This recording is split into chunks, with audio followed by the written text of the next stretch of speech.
자, 이제 이번 시간만 끝나고 나면 이번 시간이 아마 시간이 여기까지 한 시간 끝날 거예요. 그리고 조금 남겨놔가지고 나머지를 이렇게. 요과장은 끝나고 나면 10월 첫째 주까지 할 분량을 혼자 하는데 전혀 지장이 없어. 벌써 익숙해. 같이 하는 거는 진도 늘리지 않고 또다시 반복하면서 같이 책을 보면서 연습해서 복습 빨리 하게 하는 거예요. 네?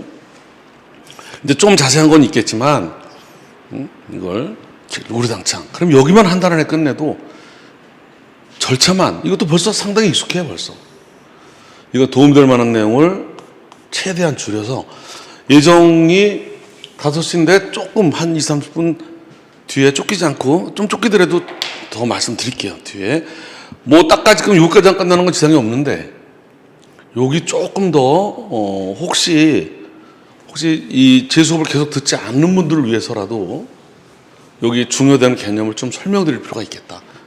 그럼 다 한 거 지금도 없어. 얼추 이게 혼자 법대 나온 것보다 훨씬 낫다.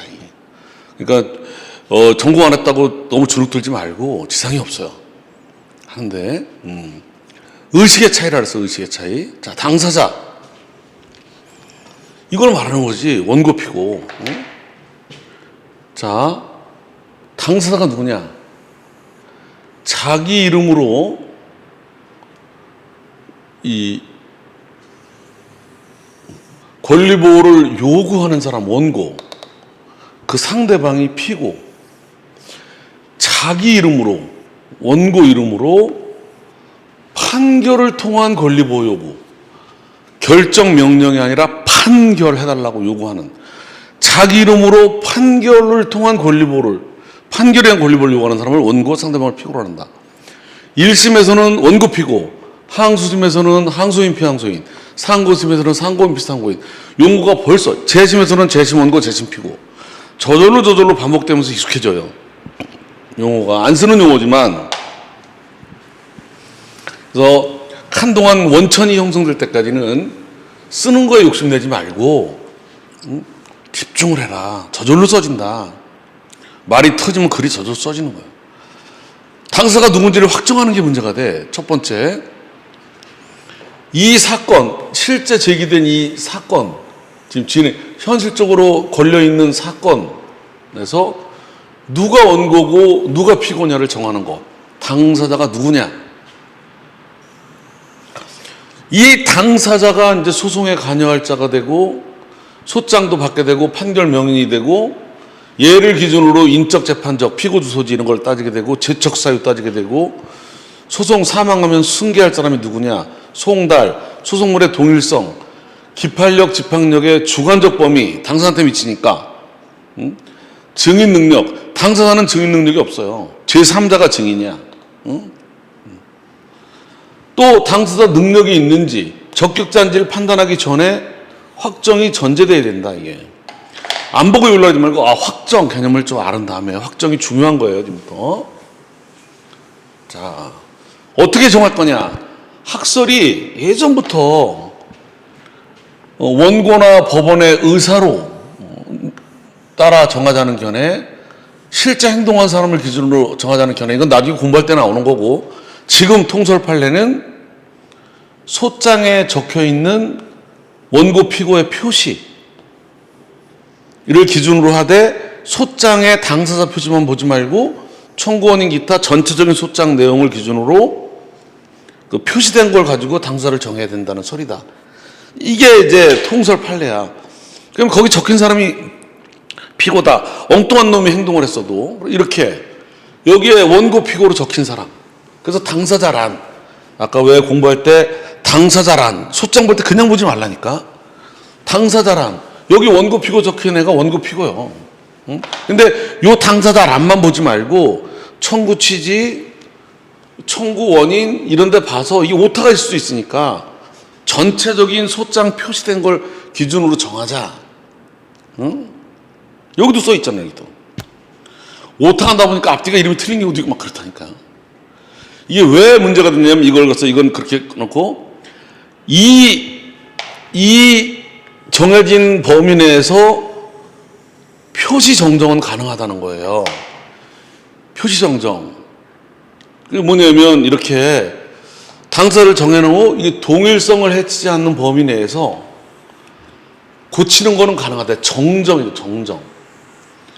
이게 조금 이따 볼 게 왜 연결되냐면 성명 모형 소송이라고 나온다니까. 누가 피고냐? 이 기준에 따라 누가 피고냐?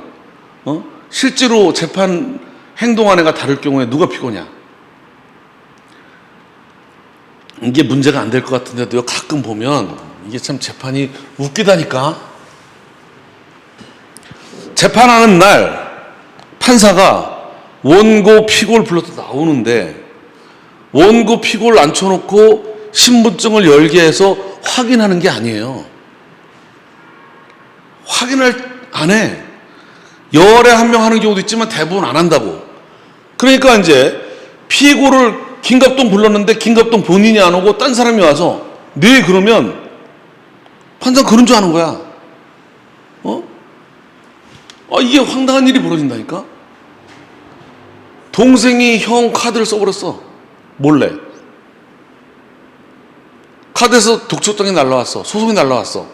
형한테 얘기 안 했어. 미안하니까. 법정에 대신 가서 형 이름 부르니까 판결 받아서 피고가 월급에 압류가 들어왔네. 난 돈 쓴 적도 없는데. 이럴 때 얘가 피고 써있는 게 피고인데 행동자가 다를 경우에 이 판결이 미치느냐? 미친다 써있으니까 피고니까 어떻게 구제할 거냐? 이런 논의가 되는 거예요. 또 거꾸로 원고가 전희정인데 김갑동이가 얘인 것처럼 변호사를 선임해가지고 얜 몰라. 전희정 이름으로 변호사가 재판장을 대신 나가니까 몰라. 이것도 마찬가지야. 임주경한테 소송이 날라왔는데 김갑동이가 변호사한테 자기가 임주경인 것처럼 변호사 선임료 주면 좋다. 이게 이름도 확인 안 하고 그냥 들어갔다가 재판이 났는데 이게 이렇게 들을 경우에 누구 이거 조금 이따 뭐 성명모형 수송 문제고요. 그 전에 성명모형 따지기 전에 동일성이 있는 범위 내에서 정정이 가능하다는 게 시험 문제 엄청 많이 나와요. 사례로. 왜 나왔나 볼게요. 동일성을 바로잡는 걸 말해요. 이렇게 첫째가 이렇게 명백한 오타. 가족관계나 주민등록에 이름이 오타가 돼 있단 말이죠. 피고가 임지운인데 잘못한 거지. 원래 이름은 임지윤인데 이게 호적 주민등록의 이름인데 이걸 이렇게 오타 났다. 이걸 원래로 바로잡는 거. 이게 피고 조금 이따 나올 거예요. 경정이냐 피고 정정이냐. 굉장히 민감한 문제예요. 동일성을 해치지 않는 범위 내에서는 정정이에요. 정정. 이거는 처음에 소제기 후 정정하잖아. 정정. 소제기할 때 시효가 중단돼. 동일성을 해치지 않기 때문에. 이때 고치더라도 이때부터 시효가 중단된 거로 돼. 근데 피고 경정은 동일성을 해치는 거라 소를 잘못 제기했어. 피고를 바꿨어. 이렇게. A에서 B로. 그러면 바꿀 때 시효가 중단이 되기 때문에 사례가 물품대금 시효가 남은 상태에서 걸었어. 시효 지나고 난 다음에 정정한 경우. 이건 시효 상관없어. 경정하면 사례 내기가 엄청 좋은 거야. 정정과 경정. 그래서 어느 경우가 정정이냐? 첫째 오타인 경우. 둘째가 이게 헷갈리기가 좋은 거예요.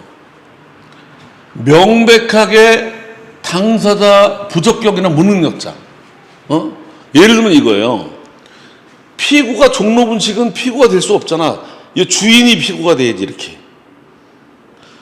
뭣도 모르고 종로분식을 걸었다. 피고를. 그때 보정이 나서 이율식으로 바꿨다. 이게 법인격이 다른 게 아니고 이건 법인격 자체가 이율사를 잘못 표시한 거지. 학교를 경희대학교로 걸으면 안 돼요. 학교 법인을 걸어야 돼. 이런 거를 점포 주인 대신에 점포로 한 경우. 대한민국이나 자치단체를 걸어야 되는데 행정청을 거는 경우, 행정소송에서는 처분청이 피고 적격, 원고 뭐 이런 적격이 있지만 민사에서는 처분청은 적격이 없어요. 대한민국과 다시단체밖에 없어. 학교 법인을 해야 되는데 학교로 한 경우, 이럴 때에 고치는 거는 정정으로 가능하다. 시효 상관없이. 근데 시험에 나오는 건 1, 2번보다 3번 때문이에요. 3번. 이거 우리 법무사 시험에 한번 재작년에 이런 게 나왔다니까. 법무사 소장 쓰는 시험에 이 자료 가르쳐주고 소장 쓰라는 거야. 원고, 피고 쓰는데, 피고는 주식회사예요. 이렇게. 원고를 어떻게 써야 돼, 원고. 원고를, 이건 개인 회사예요. 이건 법인이지만, 제2컴퍼니는 종로김밥처럼 가게 이름이야. 사장은 개인 사업자 정병동. 원고를 정병동 해야 돼? 아니면 제2컴퍼니 해야 돼? 제2컴퍼니 가게 이름이야. 이건 점포야, 점포명. 원고를 정병동으로 하고, 이게, 그렇게 수업하고 했는데 시험 봤는데 나중에 합격수기 나중에 시험 보니까 상당수 학생들이 바빠가지고 시간이 모자라고 이걸 원고로 썼네요. 저희 컴퍼니 원고. 그렇게 쓰지 말라고 했는데도 그렇게 써놓고 또 붙어 또. 시험 보는 게 상대적인 거라 이 과목은 점수가 좀 덜 나왔지 그것 때문에. 다른 거 잘 봐서 붙고 나서 숙이 쓰면서 끔찍할 뻔했다고. 이거를 저희 컴퍼니 쓰는 바람에. 우리도 우수원 마찬가지예요. 전체 합쳐서 합격을 따지는 거기 때문에 너무 쫄지 말고 최대한 하면 되는 거예요. 이렇게 시험은 완벽하게 보는 사람이 드물어요. 지금 여기서 지금 얘기하는 건 이걸 얘기하는 거다. 점포명이 당사자가 아니라 점포주가 당사자다. 이걸 말하는 거예요. 이렇게. 점포주인, 개인 사장 대신에 점포 자체를 피고로 했다. 이렇게. 이런 경우는 이건 법인격이 없는 거잖아. 법인격이 다른 게 아니잖아. 이거 같은 사람인데 표시 잘못한 거지. 이것도 학교 법인도 이거는 이것도 제2컴퍼니나 이거나 마찬가지야. 이것도 이거는 이 둘 사이가 별개의 법인 같은 법인인데 표시를 잘못한 것뿐이. 이런 거는 정정이 되는데 시험에 나오는 거는 사망자 때문에 나온다. 사망자 이렇게. 사망자임을 몰라서 사망한 줄 모르고 피고로 소를 제기한다. 실무상 굉장히 많아요. 여러분들 상대방이 사망한 거는 친인척 아니면 잘 몰라요. 동창, 친인척, 뭐 직장 동호 이래가지고 이렇게 문자 받기 전에는 거래 상대방이 사망한 줄은 더군다나 개인 문구점 이런 것도 아니고 집단적으로 다수 발생하는 은행 뭐 이런 데서 이 사망했는지는 누가 알려주기 전에는 모르는 경우가 의외로 많아요. 요즘 또 연락들을 잘 안 하고 그러다 보니까. 그러니까 사망한 줄 모르고 소송을 거는 거지. 나중에 송달이 안 되네, 사망해가지고. 그래서 확인해 보니까 사망한 거야. 그래서 이걸 상속인으로 바꾸는 거. 이게 판례가 표시정정으로 받아준다. 이거는 예외적으로 의사서리래요. 예외적으로 판례가 표시설로 하면 망자가 당사자인데 소장에 망자로 써 있으니까 망자를 썼으니까 소장 표대로 하면 사망자지. 표시설에 따르면 무효지 그거. 근데 판례가 예외적으로 사망자 사건만 예외적으로 의사서를 따라서 얘가 사망한 걸 알았으면 상속인을 썼을 건데 이건 사망한 줄 모르기 때문에 쓴 거다. 알았다면 당연히 상속인을 쓸 건데 그래가지고 실무에서는 다 이렇게 사망자를 상속인으로 걸 정정으로 이걸 정정으로 하니까 보다 소멸시효가 소장 낼 땐 시효가 완성이 안 되는데 상속인으로 바꿀 때 3년이 지났더라도 정정이니까 처음 소재기할 때부터니까 피고 경정이 아니라 그래서 판례는 정정으로 자꾸 받아주는 게 시효 때문에. 이것도 1순위가 상속 포기한 줄 모르고 얘한테 걸었는데 소장을 거니까 포기를 했대네. 그래도 2순위로 바꿨어. 이것도 표시정정. 그러니까 처음 소장 낼 때 시효가 지킨 거야.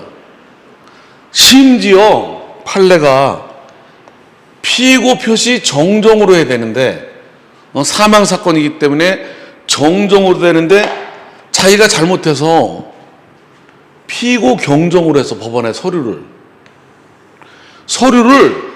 망자에서 상속인으로 1순위에서 2순위로 표시 정정하면 소장 처음부터 시효가 준수가 되는 건데 얘가 자기가 스스로 경정을 했어. 경정은 경정할 때부터 시효 준수거든. 피고 경정으로 냈더라도 표시 정정의 성질과 효과가 잃지 않는다. 처음 소재기한 때부터 시효 중단이 된다. 우호적이다. 이게 사례로 나오는 거야 이제. 사망할 때인데 이 어떻게 법원 어떻게 조치해야 되느냐? 언제 시효가 중단되느냐? 아주 좋은 사례지. 응? 나중에 상속인을 알아낼 목적으로 지금 모르겠어. 사망한 건 알아. 상속인은 몰라. 법원에서 명령을 받아야 돼. 상속인을 밝히라고. 그걸 표시정정을 의도로 사망한 자대로 거른 경우라도 나중에 표시정정이 가능하다. 판례가. 이게 경정과 차이는 뭐다? 정정은 동일성을 유지를 하는 거고 사망 사건 빼놓고는 경정은 경정 신청서 낼 때 중단이 되는 거다. 이건 동일성을 해친다. 자 보세요. 이을서가 이렇게 이 대표이사야. 이것도 법인이죠, 법인. 여기는 개인, 이거 사장 개인이잖아, 이렇게. 얘는 법인격이 있어요. 이것도 법인격이 있어요. 개인 법인. 다만 대표이사 이걸 모르는 거야. 이런 경우에 피고 경정이다. 피고 누군 이 경정. 그 남편 계약자 돈 빌려간 사람 부인인데 이름을 남편이 와서 대신 쓰다 보니까 남편 구분 못 해가지고 남편인 줄 알고 썼다가 보니까 부인이었을 경우 동일성이 해치잖아. 이건 피고 경정이에요. 근데 밑에 거 상속인으로 고치는 거 이거 밑에 거. 이거는 정정이라니까 정정. 이건 경정이고, 이건 정정과 경정을 잘 알아둬야 돼. 시효가 언제 중단되느냐, 동일성을 치느냐. 이 경정은 맨 뒤에 나와, 책 맨 뒤에. 근데 맨 뒤에 나오지만 사망하고 연결해서 정정과 차이 때문에 시험은 앞에 나오는 거야. 책엔 맨 뒤에 뒷부분에 나오는데 여기서 성명 모형 소송 문제. 아니 A가 갑인 것처럼 소를 제기해. 어떻게? A가 변호사를 선임해. 돈 주고 갑 명의로. 돈은 지가 내고 갑은 알지도 못해. A가 갑 이름으로 변호사를 선임해. 그래서 갑 이름으로 소를 제기해. 원고 측이 무용되는 거지. 그럼 영문 모르는 갑한테 판결이 미치느냐? 피고, 의뢰대 피고를 제기했는데 A가 피고도 아닌데 지가 대신 나가. 피고 측 모형. 자, 누가 당사자냐? 표시설에 따르면 소장에 적혀 있는 모용당한 사람들이 원고 피고다. 발견하면은 관련 없는 사람을 내쫓아야지. 근데 문제는 이걸 간과하고 판결했을 때, 이게 중요하다니까. 간과하고 판결했을 때 판결의 효력이 명의인에게 미친다는 거예요. 영문 모르는 사람들 미친대.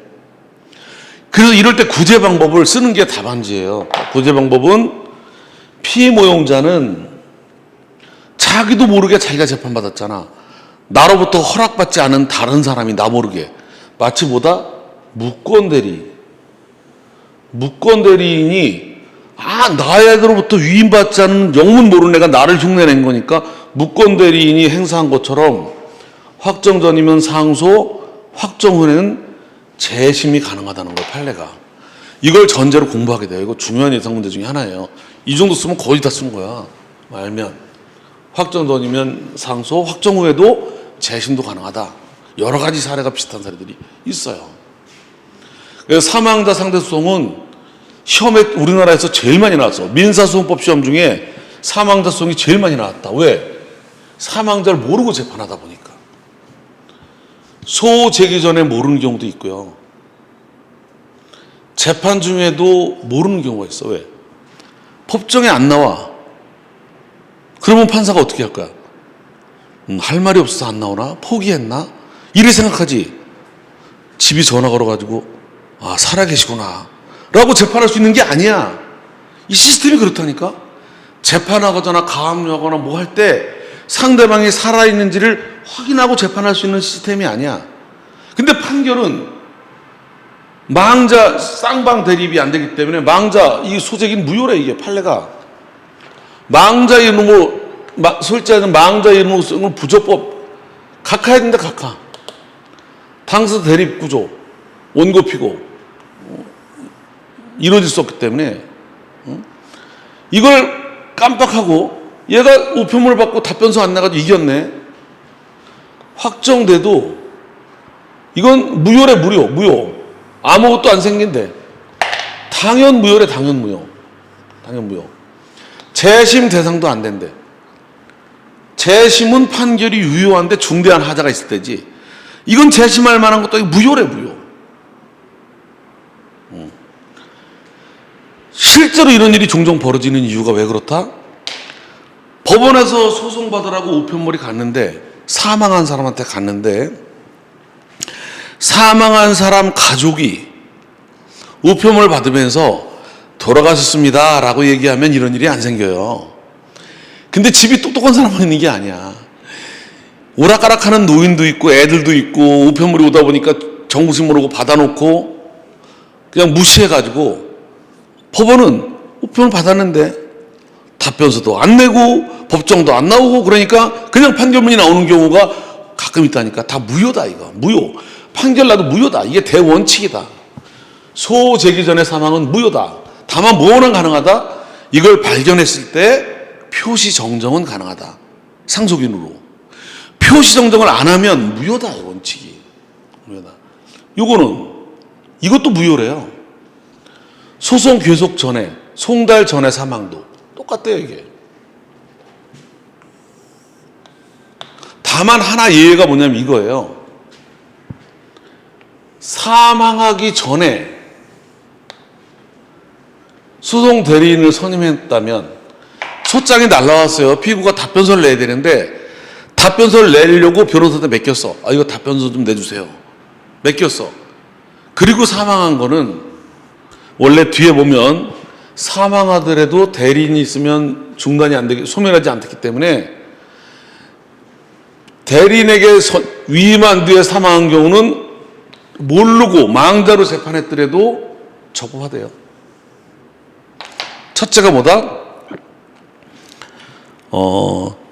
송달되기 전, 그러니까 소제기 전이나 송달 전엔 다 무효인데 예외적으로 송달되기 전에 변호사를 선임해 놓은 사건은 괜찮다 이렇게. 그러니까 여기는 완전 다 무효. 예외가 표시 정정. 여기 다 무효. 예외가 소송 대리 선임한 경우. 소송 중에 사망하면 이거는 중단만 된대. 중단. 소송 후에 판결 후에 변론 종결로 사망하면 이건 승계된대.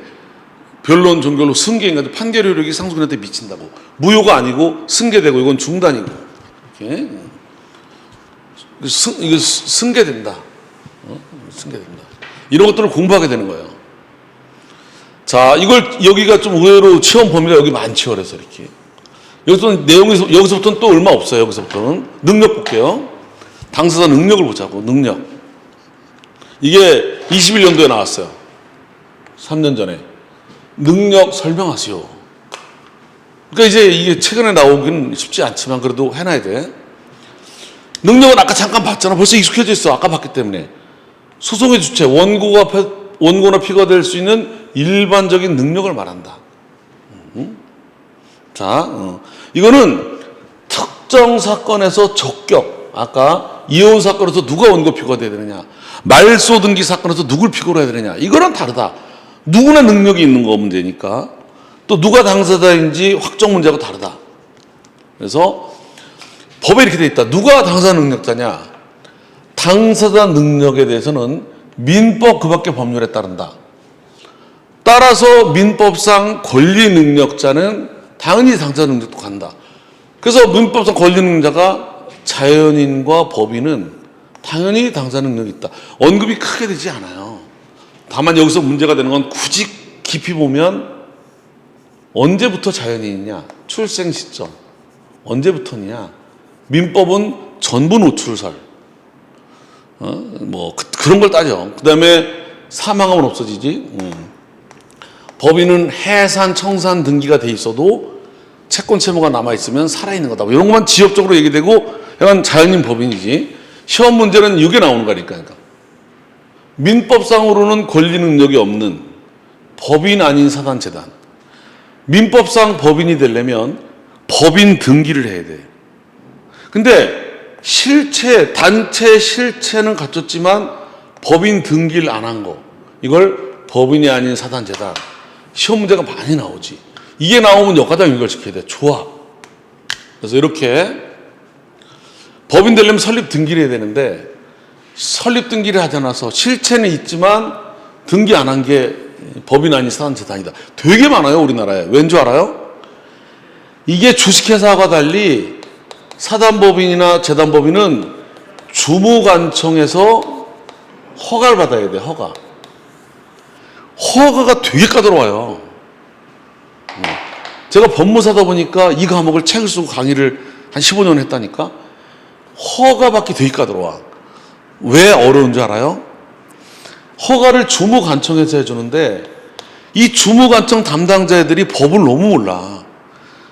여러분들 9급, 7급 공무원 될 때 그거 과목에 안 들어가잖아. 민법 뭐 이런 거. 국어, 영어, 수학 이런 거 보고 들어가가지고 이걸 맡았어.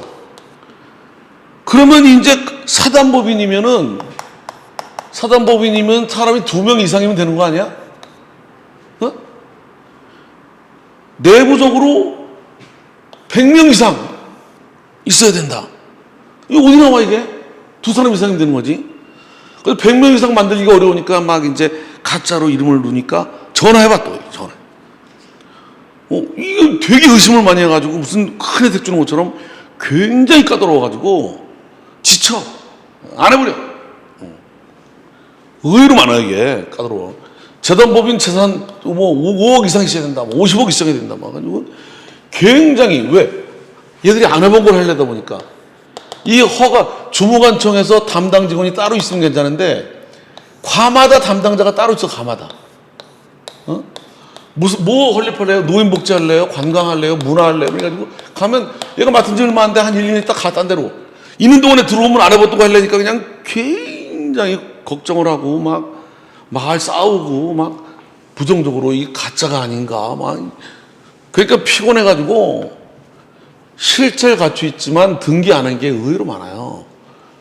자, 이런 거에 그러면 이렇게 이런 거 근데 이거를 민법에서는 법인격을 인정 안 하지만 소송법에서는 52조가 소송법에서는 이게 단체 이름으로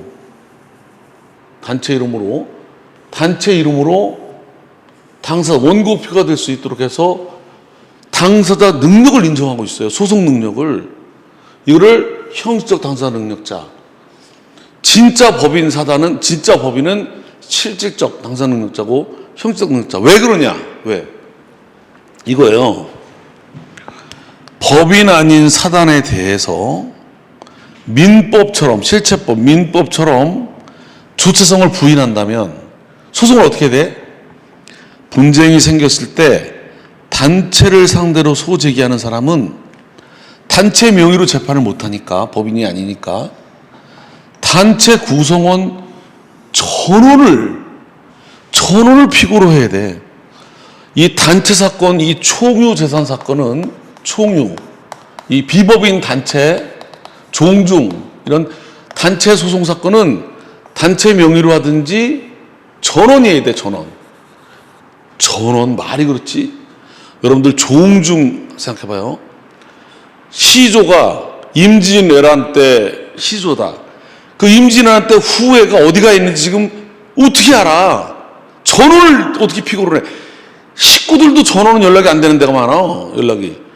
근데 뭐, 이 고려시대 때 종중이면 지금 이걸 어떻게, 불가능해요. 그래서 단체 이름으로 단체로도 단체 이름으로 할 수 있도록. 이렇게. 종중 이름으로. 이거 안 하면 전원이 해야 돼, 판례가.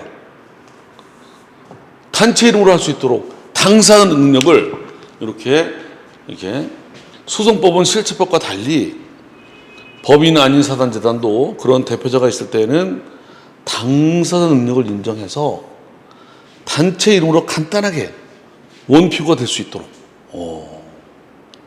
그렇지 않으면 전원을 상대로 해야 되다 보니까 인정을 하고 있다. 이렇게. 여기서 문제가 되는 게 그러면 조합은 법인 아닌 사단재단보다 단체성이 더 약한 조합, 민법상의 조합. 민법상의 조합은 조합 이름으로 다 걸지 않고 이 종중처럼 조합 이름으로 할 수 있느냐? 그러니까 문제가 되는 거예요. 왜 문제가 되냐면 민법에 보면 민법 채권법 강론에 보면 증여, 매매, 교환, 소비대차, 사용대, 임대차 할 때 여기에 조합이 나와요. 조합. 여기 조합은 농업협동조합 이런 걸 말하는 게 아닌 거 알죠? 조합은 동업조합을 말해. 동업 이렇게. 두 사람 이상이 상호 출자해서 공동사업하는 거. 이게 동업조합이에요. 이거는 조합원의 합유로 한다. 합유. 또 대표자를 정할 수가 있어요. 업무집행 대리권.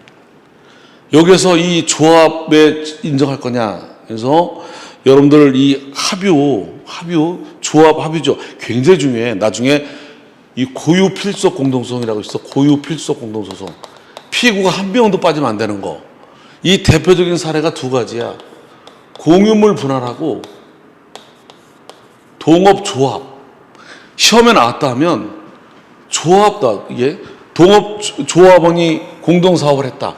그럼 이거는 이 고유 필속 공동소송이야. 고유 필속 공동성이 뭐냐고 써가지고 그 기준으로 맞추려는 건 어려워. 추상적이야. 근데 시험 나왔다면 둘밖에 없어. 뭐야? 공유물 분할 아니면 동업조합이야. 사례가 갑을병정이 동업으로 무슨 출자해가지고 무슨 사업을 했다. 이건 고유 필속 공동 합유야. 뒤에 나오지. 지금 처음인 분들은 모르겠지만 뒤에 알게 됩니다. 합유. 그래도 판례가 우리나라는 조합을 계약으로 처리하고 있다. 계약. 아까 채권 강론에서 단체라고 볼 수가 없고 또 법인이 아닌 사단재단은 총유인데 조합은 합유다. 합유. 그래서 우리나라 지금 통설 판례는 이걸 단체성을 이 비법인 사단처럼 총유처럼 하기에는 무리다. 판례도 부정하고 있다. 이걸 좀 공부하게 되는 거예요. 그 나중에 이제 없으면 직권주사항이지. 없으면 각하되는 거지. 자, 여기까지 봤어요. 이제 당사자 적격. 보세요. 이 파트에서 제일 중요한 게 잘 보세요. 이 확정 문제가 너무 많고 사망자. 요건 3년 전에 나왔었기 때문에 이제 나올 만한 A급은 이거다. 적격. 특 A급이 적격 문제다. 적격. 근데 앞에서 적격은 생각보다 안 어려워요. 소송 능력, 변론 능력은 쉬워요. 그리고 대리만 보면 끝나는 거예요. 3분의 1이. 여길 잘 정리하면 어렵지 않게. 그리고 여길 완전히 내 거로 만들어야 돼.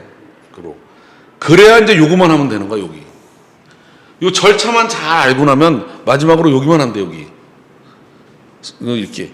그럼 이거를 여러 명일 때 차이점만 보면 되는 거고, 불복이라, 내용도. 그럼 끝나는 거야, 이 과목이. 자, 여길 봅니다. 적격. 이거는 이 적격이라는 말 자체가 좀 특정적이면 키워드가 이거라니까. 특정한 사건, 말소등기 사건, 이혼 사건, 이런 특정한 사건에서 이 본안 판결을 구할 수 있는 자격,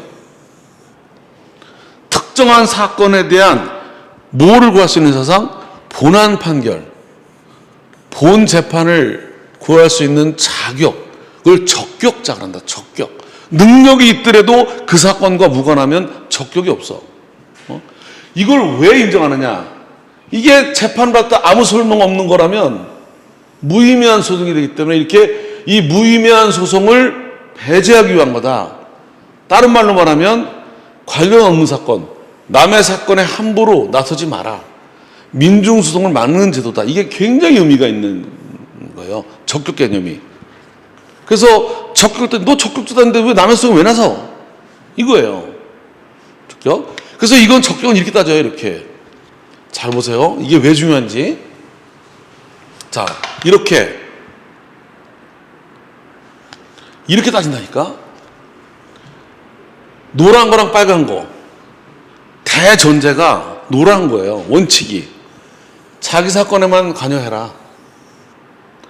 남의 사건에 타인의 권리에 관한 소송은 원칙적으로 적격이 없어요. 예외로 있지, 예외.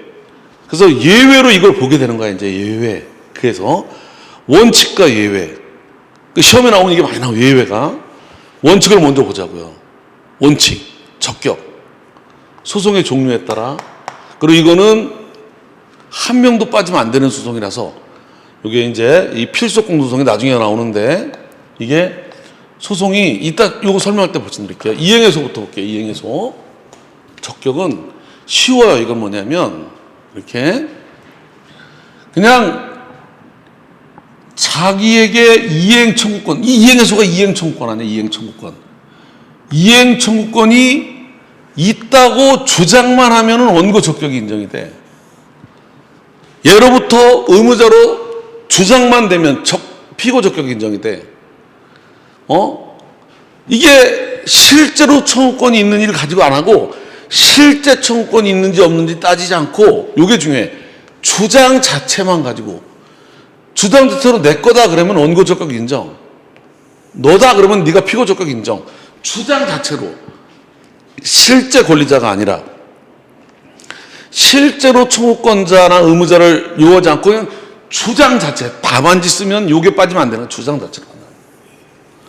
나중에 실제 청구권자냐 실제 의무자는 본안에서 따져서 본안 심리 끝에 권리나 의무가 아닌 게 밝혀지면 기각을 해야 된다. 기각. 응? 적격 흠결로 각하지 마라. 주장 자체로 따져라. 이게 이제 역사적으로는요, 중세시대에는 너무 자격을 가지고 문제 삼아가지고 재판할 기회가 보장이 안 됐대요. 본안 판결 안 하고 그냥 문턱에서 각하되는 게 많아가지고 근대사회에 오면서는 이행에서는 주장 자체로 판단한다. 주장 자체로. 주장만 돼 있으면 적격이 인정이 되는 거야. 그래서 이게 이제 굉장히 아주 중요한 내용으로 본안에 우리 교육할 때 사례도 들고 말씀을 드립니다. 주장체로. 확인해서는 쉬워요. 확인의 이익. 확인의 이익을 가지는 자가 원고. 그 상대방이 피고 적격자. 그래서 확인의 이익은 별로 원고 피고 적격은 크게 문제 안 삼고 확인의 이익만 나중에 문제가 생기게 돼요. 형성에서도 법의 규정이 있어서 원고 피고 적격자를 법으로 정해놨어. 그래서 크게 문제가 들러리야 다. 그리고 고유필공 말씀드릴게요. 고필공. 이건 한 명도 빠지면 안 돼. 한 명이라도 빠지면 흠결이 돼. 빠지면. 그래서 이거 빠졌을 때 구제하는 제도가 있긴 일부 추가하는 게 한 명도 빠지면 안 돼. 이거는. 고유필공. 그래서 이거를 뒤에 나오는 거지만 잠깐 설명을 드리면 이렇게 공동소송은 이게 통상공동소송 이걸 약자로 통공 그래요. 그 다음에 필수적 공동소송 그래. 이건 어떻게 따진 거냐면 이거 한 글자만 알면 돼. 합일확정. 요 법률 용어로 합일확정이야. 한글말로 재판통일. 그러니까 판결 결과가 똑같아야만 돼. 이걸 필공 그래. 재판 결과가 다를 수도 있어. 통공. 기준은 판결 결과가 똑같아야 되느냐. 필공. 달라도 되느냐. 통공. 통공은 달라도 돼. 그러니까 원고 피고 빠져도 상관없어. 결과가 달라도 되고. 그리고 이 소송, 이 소송이 다 독립이야.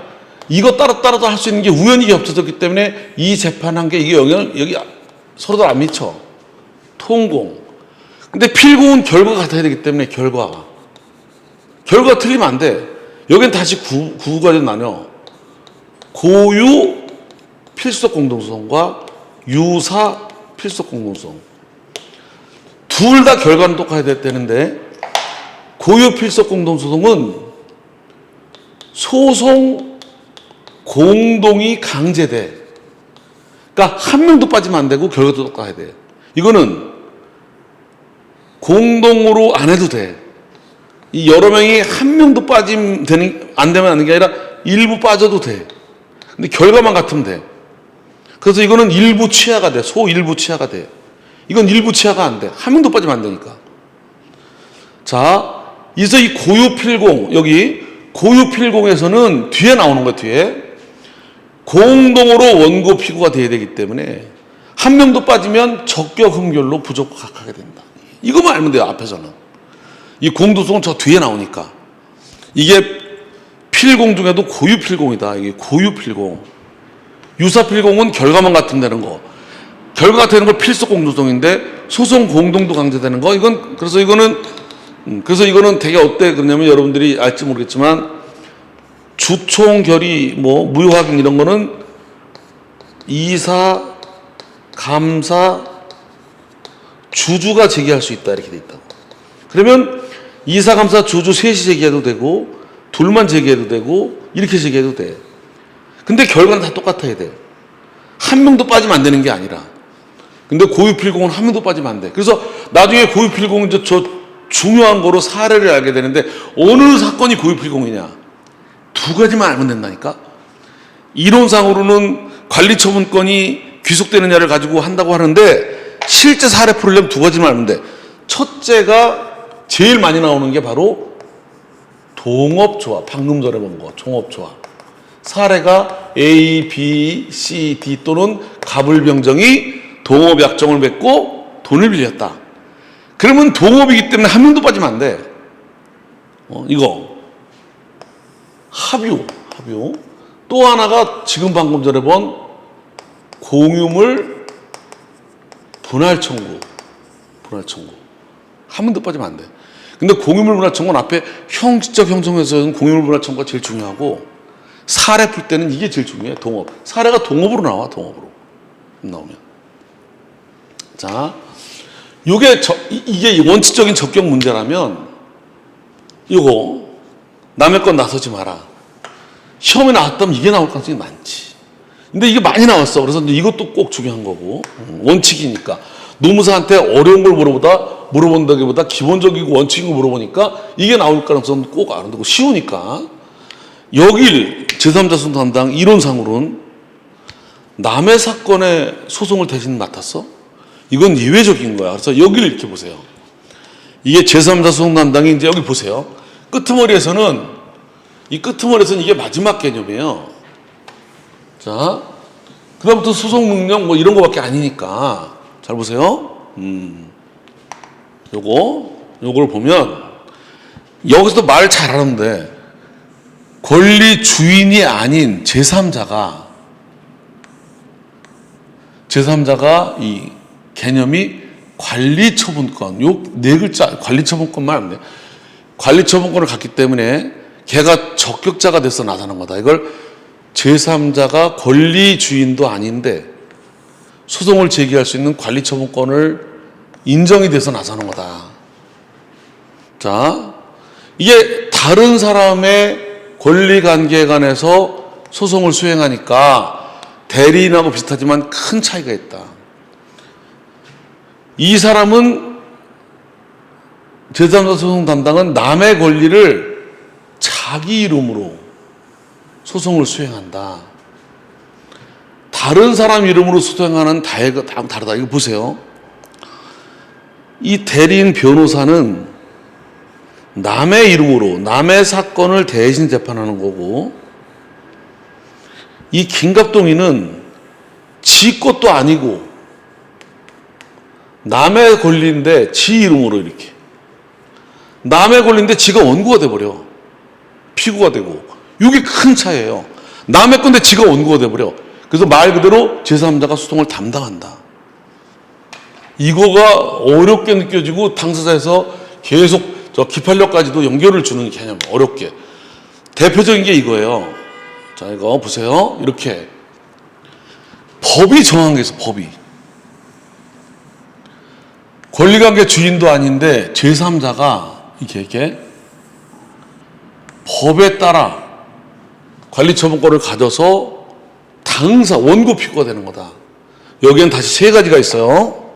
첫째가 권리관계 주체 가름해서 걔는 못하고 얘가 대신 소송 수행권 원고 피고가 되는 거로 가름형.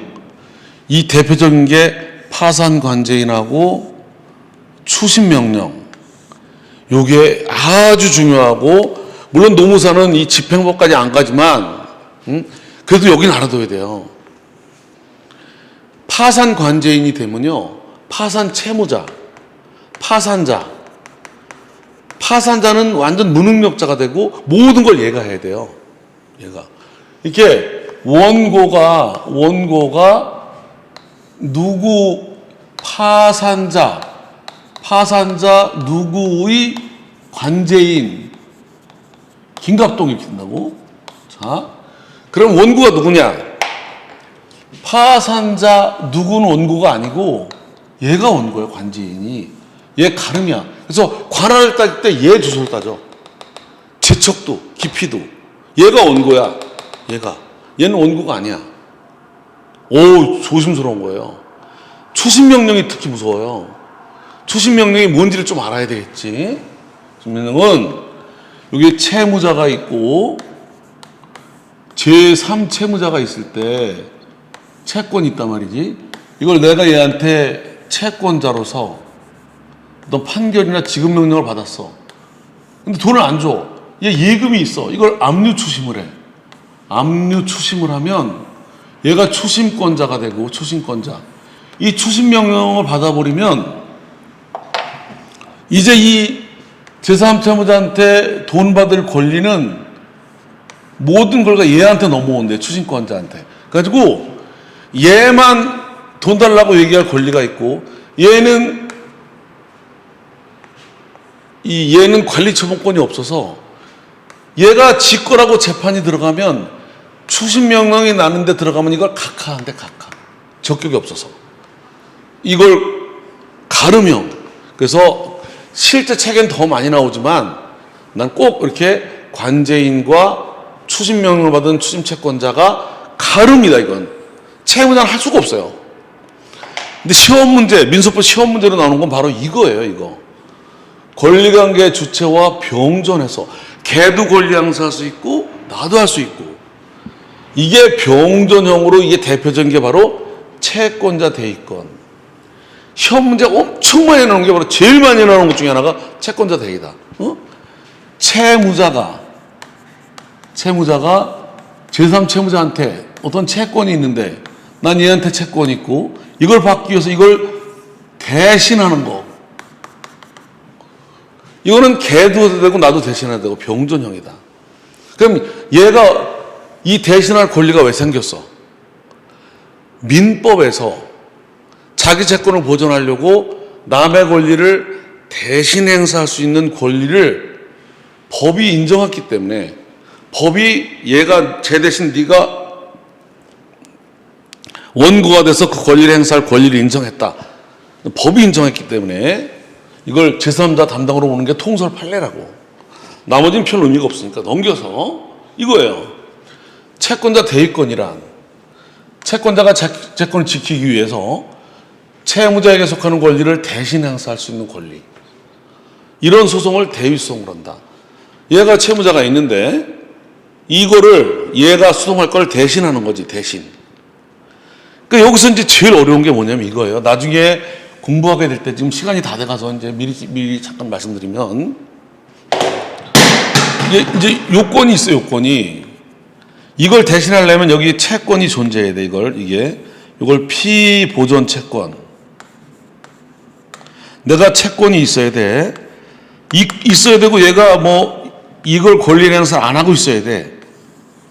그럴 때 이걸 내가 대신하는 거지.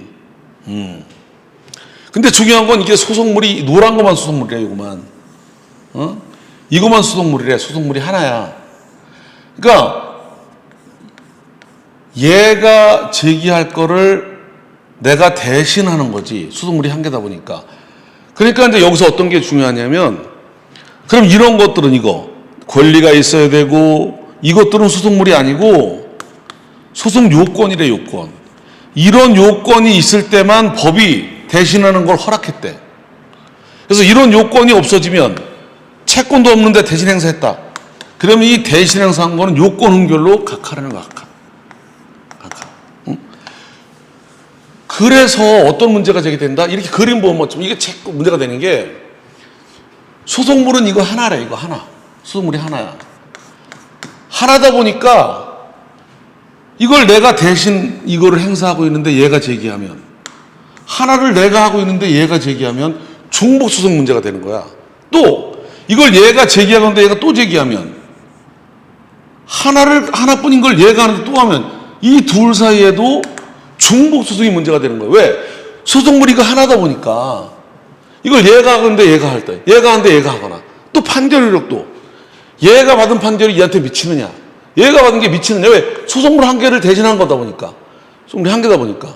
이게 이 제3자 담당이라고 보는 통설 판례에서 늘 문제가 되는 거예요. 이게 왜? 소속물은 이거 하나래. 이건 대신 담당하는 요건이고, 이거 이게 이제 이게 채권자 취소와 다른 거예요. 채무자가 재산을 매매한 것처럼 빼돌렸다. 수익자. 이거 원고가 되고 피고가 돼서 수익자 상대로 이렇게 소송을 제기하는데, 사행 소송은 소속물이 이거의 소속물이래. 이게 소속물이래. 이게 소속물이 아니고 이거. 그러니까 다른 애가 또 사행 소송을 걸어. 이렇게. 그래도 너는 너의 소송. 민법이 자기 채권을 보존하려고 채권자한테 인정한 권리에 의한 거라, 얘의 채권자 취소권과 얘의 채권 취소권은 중복소송이 안 생긴대요. 걸고 또 걸어도. 이거 중요한 문제야. 왜? 이건 너의 권리고 나의 권리니까. 근데 채권자 대의는 소속물이 이거래. 이거 하나를 얘가 하는 거하고 얘가 하는 거하고 하나를 얘가 쓰는데 또 쓰니까 중복소송이 문제가 되는 거야. 또 얘가 하고 있는데 얘가 해도 또 중복소송이 문제가 되고, 얘가 하고 있는데 얘가 해도 문제가 되고, 이게 소속물이다 보니까. 근데 채권자 취소는 이게 소속물이 아니라 이거다. 이거 나의 취소권. 지금 소수설이 채권자 대의권에 관한 소수설, 소문혁 교수님 소수설이 바로 소속물을 이거로 안 보고 채권자 취소처럼 이거로 소속물로 보는 거야. 소수설이. 그러니까 대위하고 대위에도 남남이지 뭔 상관이냐. 이게 소수설이야. 이거하고 이거 뭔 상관이냐. 이건 너고 이건 이거고 이게 소수설이야. 근데 통설 판례는 이거를 대신 담당하는 거다. 제3자 담당으로 본다고. 법에 따라 제3자 담당으로 본다고. 그래서 그 문제가 왜 생기는지만 보면 나중에 결론은 비슷해요. 자, 이제 법이 만들어 온 그럼 이번에는 법이 아니라 임의적으로 권리관계 주인이 자기 의사에 따라 제3자에게 맡기는 거. 내 의사에 따라 네가 좀 해줘. 이게 대표적인 게 바로 선정 당사자다. 소송법이 인정한 거로는. 이거 가능하다. 그 다음에 문제는 뭐다? 선정 당사자처럼 규정이 없는 경우에도 이거 가능하냐? 안 된다, 원칙은. 왜냐하면 아무한테나 소송을 맡기면 변호사만 대리할 수 있는 변호사 대리 원칙을 잠탈하고 소송 목적으로 신탁하는 걸 막은 소송신탁 금지를 어기기 때문에 원칙이 안 되지만 예외가 뭐다? 이 반대 해석상 변호사 대리 원칙 잠탈 우려가 없고 신탁 금지를 반하지 않으면, 그리고 합리적인 이유가 있으면 예외적으로 임의적 소송신탁도 가능하다. 판례가. 그래서 근로기준법 위반 해고자 사건을 근로자가 직접 접하는 게 엄두가 안 날 때 노조에다 맡겨가지고 노조가 대신하는 거, 근거, 이게 나온 적이 있다. 이렇게. 자, 역과장이 뭐다? 결국은 이거였다. 뭘 봤냐면 적격자를 봤다. 원칙은 자기 사건에만 나서라. 이행해서, 확인해서, 형성해서, 고유필공. 타인 사건에 제3자가 담당할 수 있느냐?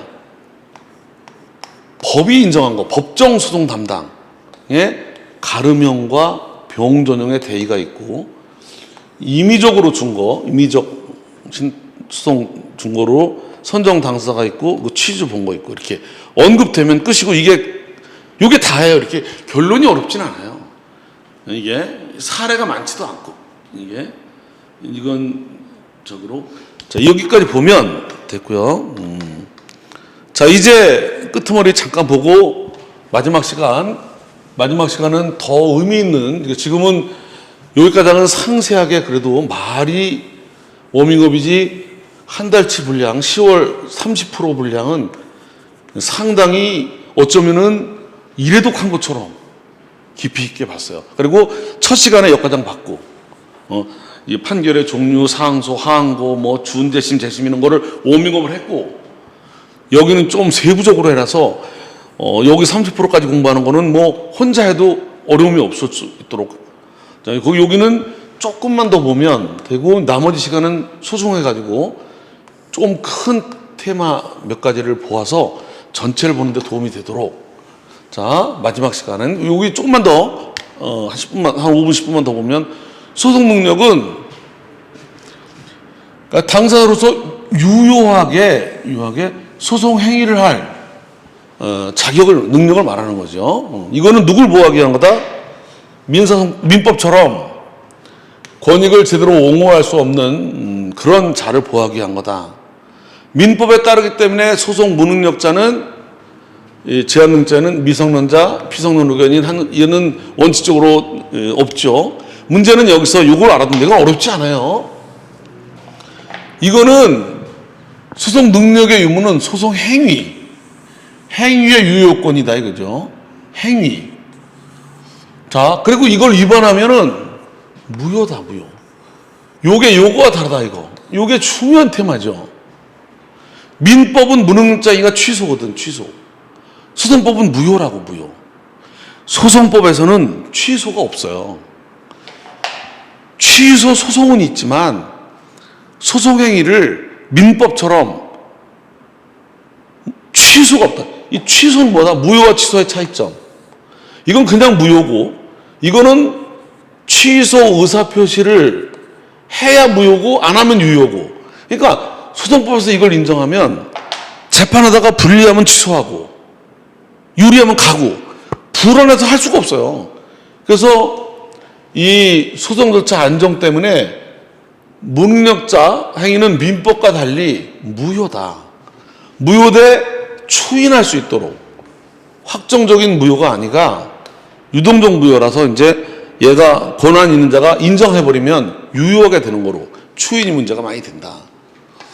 그리고 이제 소제기할 때 무능력자가 되면은 각하되겠지만, 소제기 후에 무능력이 된 거는 중단이 된다. 중단. 사망처럼 중단.